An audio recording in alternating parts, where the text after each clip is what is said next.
مسلم ممالک میں ایرانی مفادات پر حرف آنے سے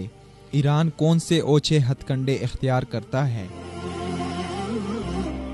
ایران کیسے بسیجی ملیشیا کے ارکان سے اپنے مخالفین کے خلاف احتجاجی مظاہرے کرواتا ہے؟ ایران مسلم ممالک میں اپنے مفادات کے تحفظ کے لیے کیا کچھ جتن کر رہا ہے؟ ایرانی حکومت کی بنیاد نظریہ ولایت فقیہ پر ہے، جس کے تحت ایران کا سپریم لیڈر تمام دنیائے شیعت کا امام ہوگا، اور مسلم ممالک کے شیعوں پر اپنے ممالک کے بجائے ایرانی سپریم لیڈر کی وفاداری لازم ہی نہیں بلکہ یہ ان کے دین کا اہم جز ہے۔ اس نظریے کے تحت ایران اکثر مسلم ممالک میں مداخلت کا مرتکب ہوتا رہتا ہے، جس کے لیے مسلم ممالک میں مختلف شیعہ تنظیموں اور ان کے قائدین کو استعمال کیا جاتا ہے۔ اس لیے جب بھی کسی ملک میں ایران کے کسی ایجنٹ پر کوئی مشکل آتی ہے تو ایرانی حکومت اس پر تل ملا اٹھتی ہے اور اوچھے ہتھ کنڈوں پر اتر آتی ہے۔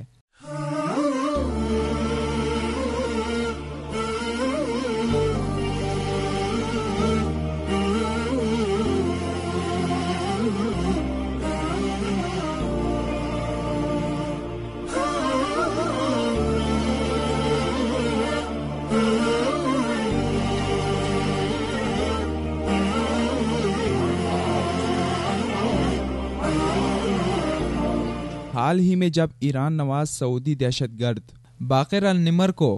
سعودی حکومت نے بغاوت اور حکومت وقت کے خلاف ہتھیار اٹھانے کی پاداش میں کفر کردار تک پہنچایا تو ایرانی حکومت اوچھے ہتھ کنڈوں پر اتر آئی۔ ایرانی حکومت نے ایک طرف تو پاسداران انقلاب کے زیر انتظام بسیجیوں کے ذریعے سے سعودی سفارت خانے کو آگ لگائی، جبکہ دوسری طرف ایرانی سپریم لیڈر کے خاص احکامات کے تحت اسلامی ممالک میں سعودی عرب کے خلاف اشتعال انگیز احتجاجی مظاہرے بھی کیے گئے، جس میں بلاد حرمین کے خلاف فرقہ وارانہ نعرے لگائے گئے۔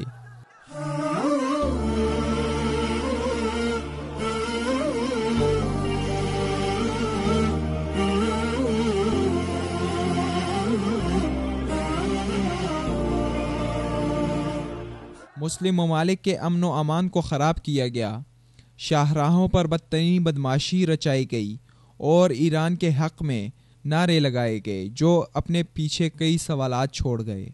ایرانی ملاؤں کے مفادات کے خلاف کوئی بھی کام ہو جائے تو ایرانی عوام یکسر ان سے لاتعلق اپنی زندگی کے کاموں میں مگن رہتی ہے، جس کی وجہ سے ایرانی حکمرانوں کو شرمندگی کا سامنا کرنا پڑتا ہے۔ اس شرمندگی اور خفت کو مٹانے کے لیے ایران بسیج ملیشیا کو میدان میں لاتا ہے، جو احتجاج اور مظاہروں کی رسمی قلت کو پورا کرتے ہیں، جس میں ایک طرف تو ایران کا حکمران طبقہ عوامی رد عمل دکھانے کی ناکام کوشش کرتا ہے، جبکہ دوسری طرف بسیج ملیشیا کے کارکن حکومتی اغراض و مقاصد کے تحت ہی احتجاج کرتے ہیں،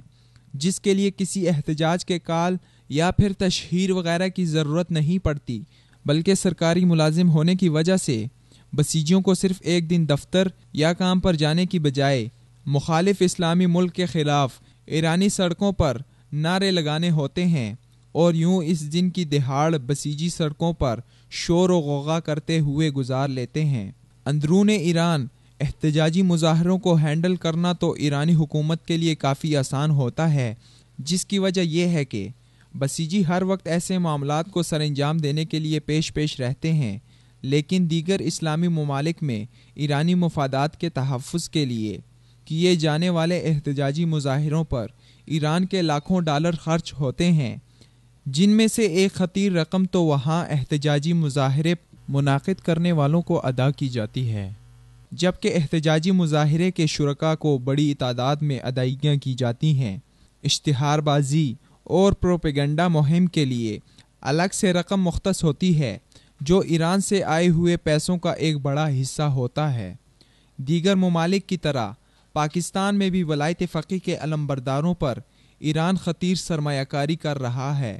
پاکستان میں موجود شیعہ تنظیموں کے اخراجات بھی سالانہ اربوں روپے میں ہیں،